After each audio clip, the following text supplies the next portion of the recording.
It's Wednesday, and you know what time it is. Let's have a chat.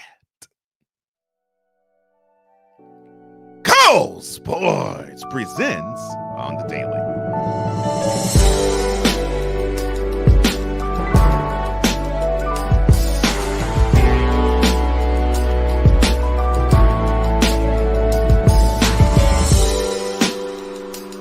Good afternoon, ladies and gentlemen, wherever you are, wherever you may be.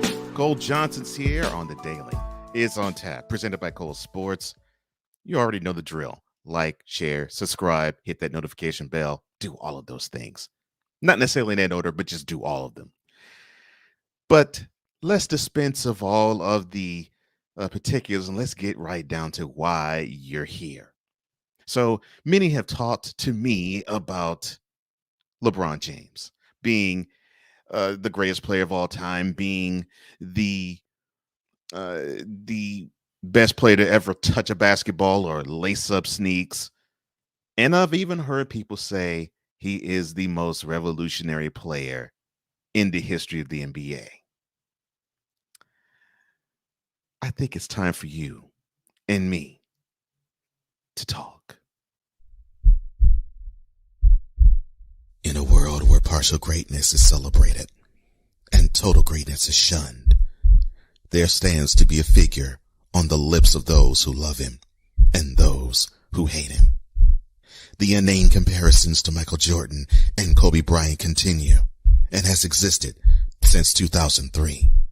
There is no end in sight, for the battle between those who unconditionally love and unconditionally hate him wages on.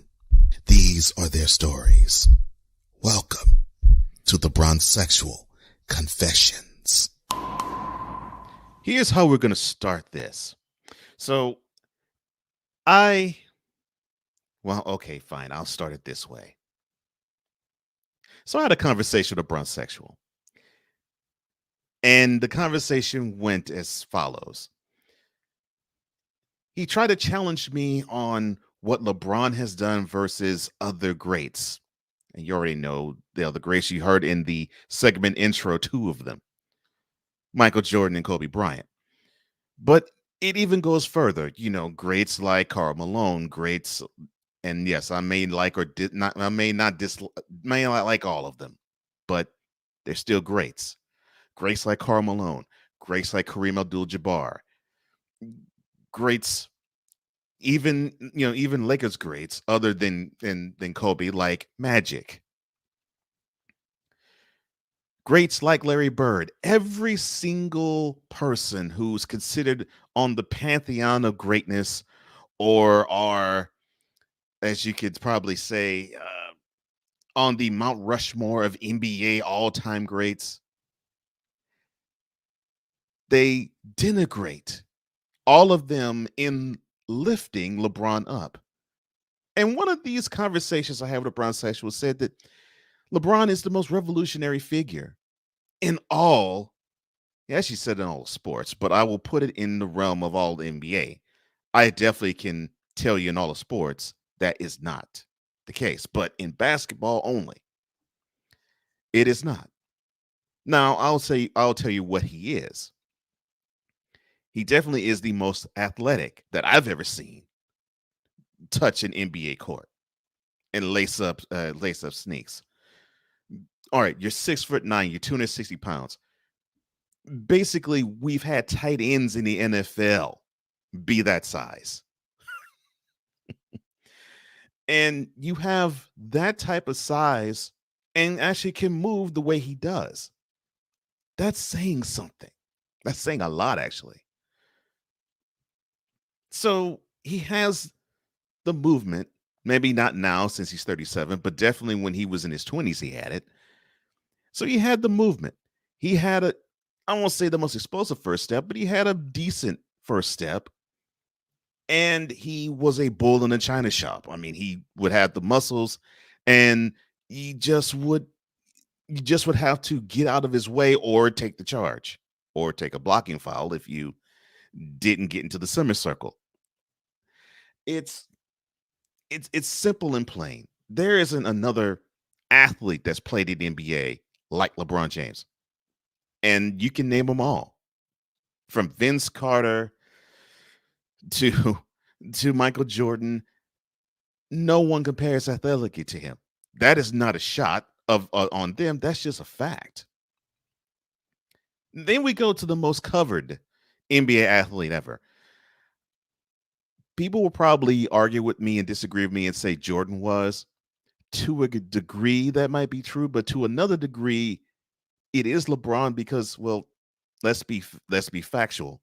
Jordan didn't play in the social media era, so we didn't know about the exploits of Michael Jordan until if it was either reported or if he were to say it out of his mouth to another reporter.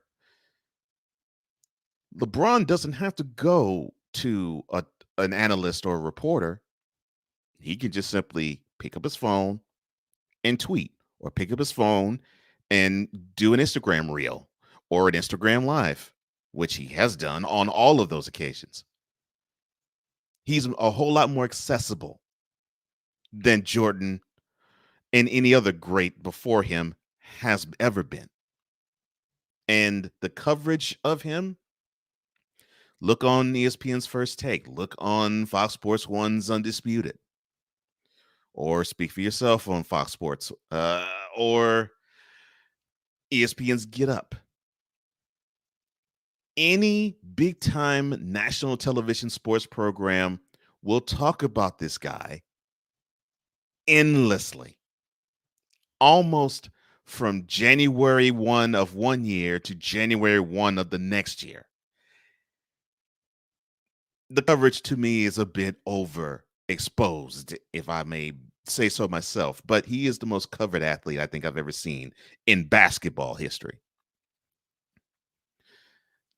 Most accomplished?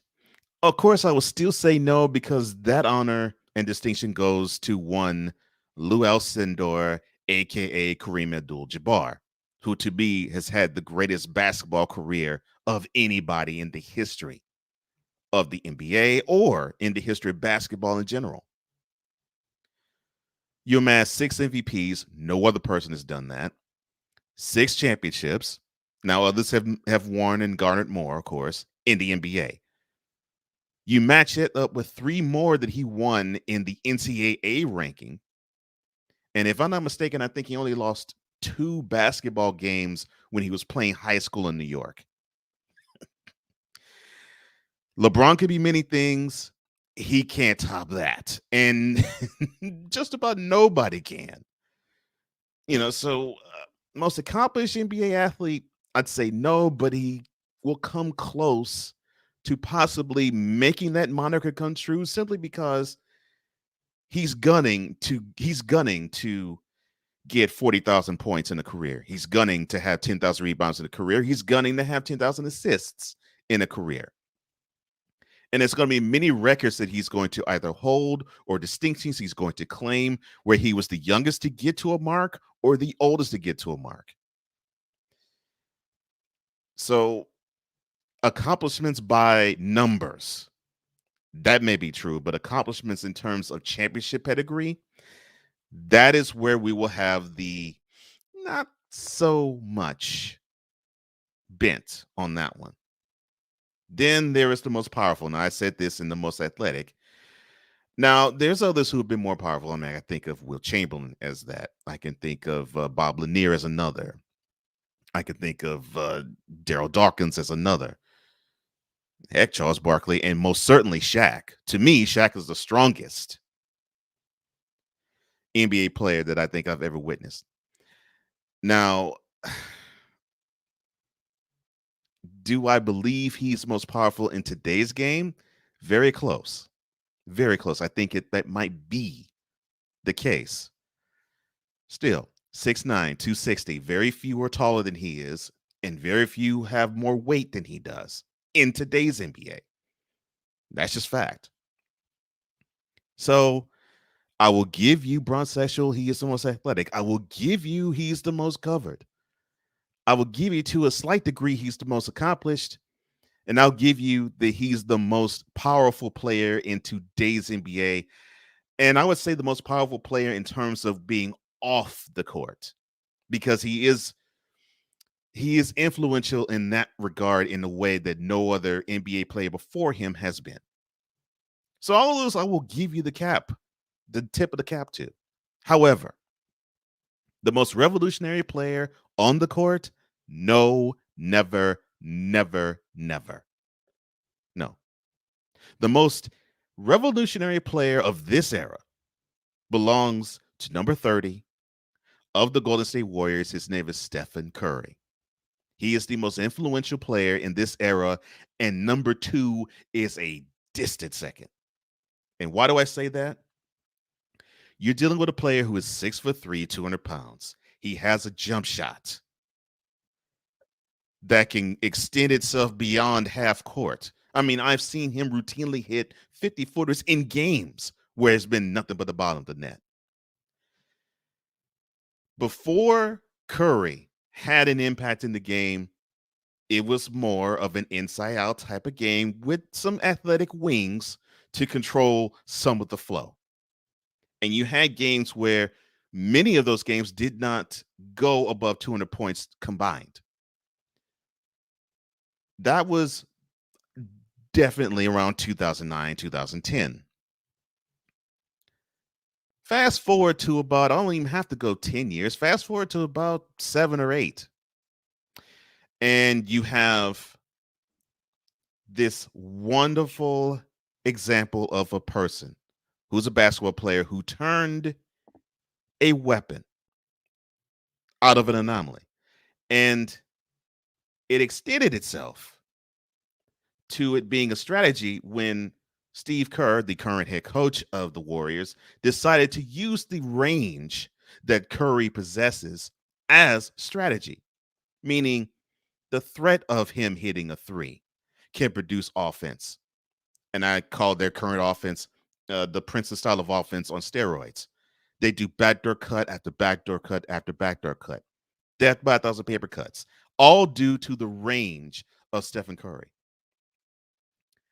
And because of that, you're seeing the other 29 teams do a variation of what the Warriors started basically in, let's say, 2016. They had a they had an inkling of doing it in 2015, but starting in 2016, this is what they started to do. And the rest of the NBA, because they saw them winning championships, even though they didn't win it in 2016, in 2017, 2018, they said, okay, well, let's jump on this train and do this. Let's copy the champion and let's do a facsimile of what the Warriors do. And to varying degrees of success, have the teams done it?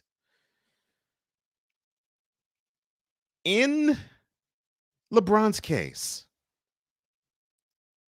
he didn't shoot that many threes before before the rise of the Warriors and the rise of Stephen Curry and Klay Thompson, the Splash Brothers, and the Warriors clan. But after the 2016, 2017 threshold, you started to see him take more threes. You started to see him attempt more jump shots, not necessarily in the 3-point range, but in the 17, 18, 19-foot range too. Long distance and threes. You started to see him take more of that in the last 5 years. You didn't see him do as much of that unless the clock was ticking down or he needed a big time bucket. That was the only times you really saw LeBron hit a three because the strategy, I mean, Spurs head coach Greg Popovich basically dared him to shoot jumpers in the 2013 NBA Finals. Dared him to shoot jumpers. Dared him. Because he knew the strength of LeBron's game was to slash to the hole. Well, he's older now and he can't really do that anymore. So now what he has to do, he now has to capitulate to the style that is easier on his body and a style where he can flourish in today's game. So he didn't change the game changed him. And that's not a slight on him. Actually, that's smart of him. But recognize that does not make him a revolutionary figure. That only makes him another NBA player who is athletic and who has some talent. But on the court, he falls far short of being revolutionary. In a world where contradiction and hypocrisy exist, lies the truth to set us all free. Here is where we all get enlightened. This has been yet another installment of The Bronzesexual Confessions. Now, if you like what you've just seen or heard even, I want to hear what you have to say. Like this video and share it throughout all of your social media circles. Comment below because I do want to hear what you have to say. I love your comments. And don't forget, subscribe and hit that notification bell for any and all future videos of this brand and of all brands of Comey Media, Cole Sports, and the like. Well, I thank you so much for joining me. I appreciate you as always. For now, I'm Cole Johnson, and this has been yet another installment of Cole Sports on the visual and on the daily.